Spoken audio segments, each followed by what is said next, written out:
Assalamualaikum warahmatullahi wabarakatuh.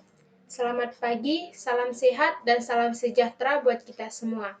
Yang terhormat, Bapak dosen pengampu mata kuliah Matematika Terapan, yaitu Bapak Dr. Amir Hudalimunte, ST MKom. Adapun tujuan kami di sini yaitu ingin mempresentasikan hasil diskusi kelompok kami yang berjudul Logika. Adapun anggota dari kelompok kami yaitu kelompok 1, M. Tondinasma, Aisyah Putri Siregar, yaitu saya sendiri. 1.1 Proposisi. Dalam matematika, tidak semua kalimat berhubungan dengan logika. Hanya kalimat yang bernilai benar atau salah saja yang digunakan dalam penalaran. Kalimat tersebut dinamakan proposisi atau proposition. Definisi 1.1. Proposisi adalah kalimat deklaratif yang bernilai benar atau true, atau salah atau false, tetapi tidak dapat sekaligus keduanya. Kebenaran atau kesalahan dari sebuah kalimat disebut nilai kebenarannya atau truthful. 1.2 Mengkombinasikan proposisi. Kita dapat membentuk proposisi baru dengan cara mengkombinasikan satu atau lebih proposisi. Operator yang digunakan untuk mengkombinasikan proposisi disebut operator logika. Operator logika dasar yang digunakan adalah dan, and atau or, dan tidak atau not. Dua operator pertama dinamakan operator biner karena operator tersebut mengoperasikan dua buah proposisi. Sedangkan operator ketiga dinamakan operator unner karena ia hanya membutuhkan satu buah proposisi. Proposisi baru yang diperoleh dari pengombinasian tersebut dinamakan proposisi majemuk atau compound proposition.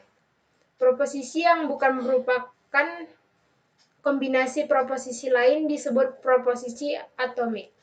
Dengan kata lain, proposisi majemuk disusun dari proposisi-proposisi atomik.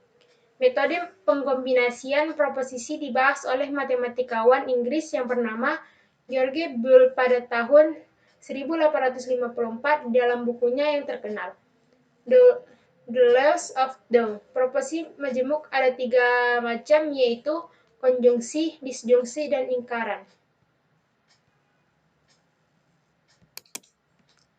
1.3 Disjungsi eksklusif. Kata atau or dalam operasi logika digunakan dalam dua cara. Cara pertama atau digunakan secara eksklusif atau eksklusif or, yaitu dalam bentuk P atau Q atau keduanya. Artinya, disjungsi dengan operator atau bernilai benar jika salah satu dari proposisi atomiknya benar atau keduanya benar. Operator atau yang sudah kita bahas pada contoh-contoh di atas yang dari jenis eksklusif ini sebagai contoh pernyataan. Tenaga IT yang dibutuhkan harus menguasai bahasa C++ atau Java. Diartikan bahwa tenaga IT atau Information Technology yang diterima harus mempunyai kemampuan penguasaan salah satu dari bahasa Java atau bahasa C++ atau kedua-duanya. Tabel kebenaran untuk atau secara eksklusif adalah seperti pada yang sudah dijelaskan di atas.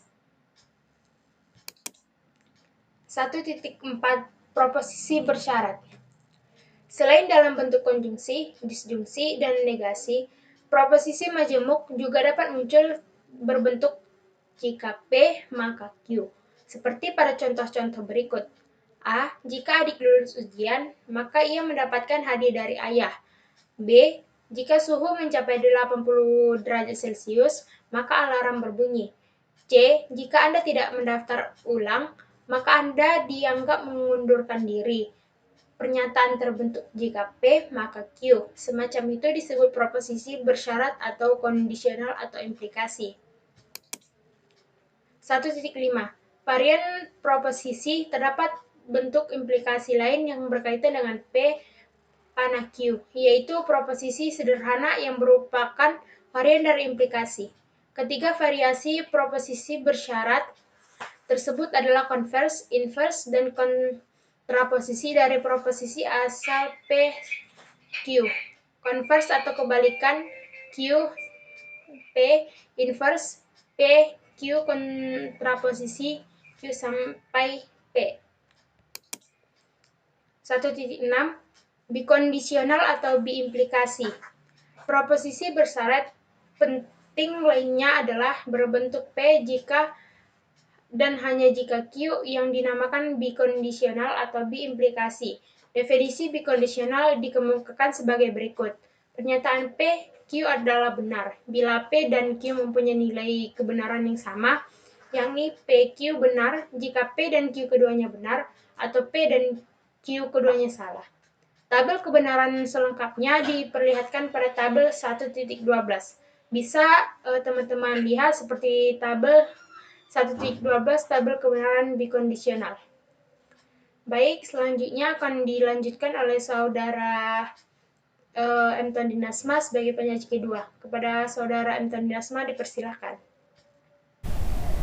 Baik, saya akan melanjutkan materi dari kami. 1.7 Inferensi. Misalkan kepada kita diberikan beberapa proposisi, kita dapat menarik kesimpulan baru dari direct proposisi tersebut. Proses penarikan kesimpulan beberapa proposisi disebut inferensi atau inference.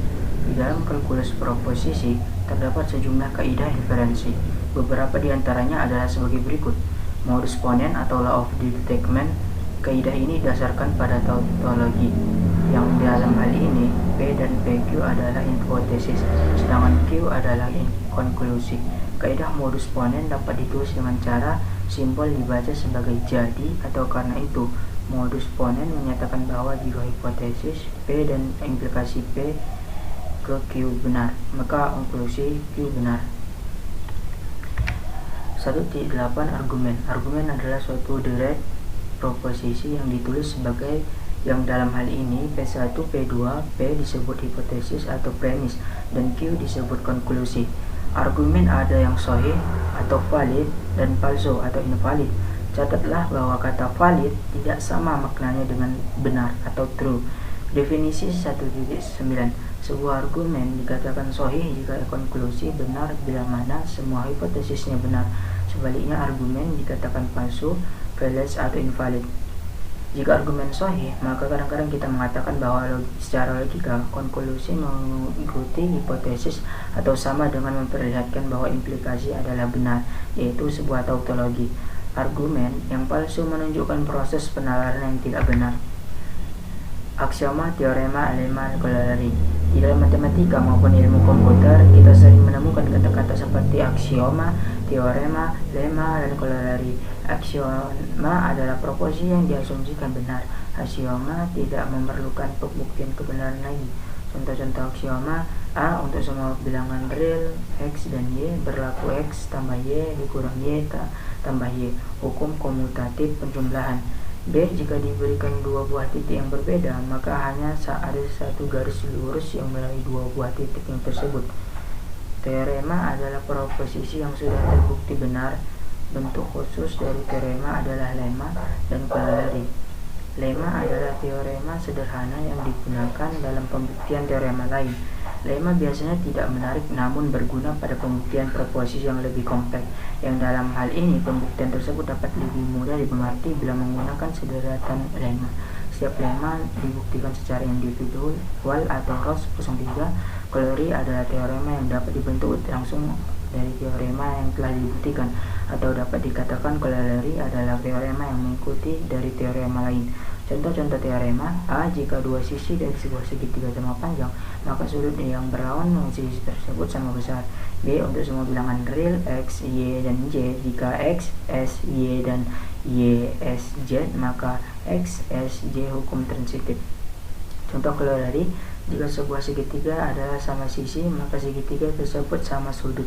Corollary-nya mengikuti teorema A di atas. Contoh teorema: jika adalah bilangan bulat positif, bilangan positif atau T negatif 1 dikurang sampai dengan 0. 1.10 Ragam contoh soal yang penyelesaian. Contoh 1 diberikan pernyataan tidak benar-benar bahwa dia belajar algoritma tetapi tidak bela 2 matematika. A. Nyatakan pernyataan di atas dalam metode simbolik ekspresi logika. B. Berikan pernyataan ekuivalen secara logika dengan pernyataan tersebut. Petunjuk gunakan hukum De Morgan. Penyelesaian contoh 2 untuk merangkan mutu sebuah hotel. Misalkan P pelayanan yang baik, T dan Q tarif kamarnya murah, R hotelnya berbintang 3. Terjemahkan proporsi-proporsi berikut dalam notasi simbolik menggunakan P, Q, dan R. A. Tarif kamarnya murah tapi pelayanannya buruk. B. Tarif kamarnya mahal atau pelayanannya baik namun tidak keduanya. C. Salah bahwa hotel berbintang 3 berarti tarif kamarnya murah dan pelayanannya buruk. Penyelesaian kita bisa dilihat gambar. Contoh 3 menyatakan pernyataan berikut: Anda tidak dapat terdaftar sebagai pemilihan dalam pemilu jika Anda berusia di bawah 17 tahun kecuali Anda sudah menikah.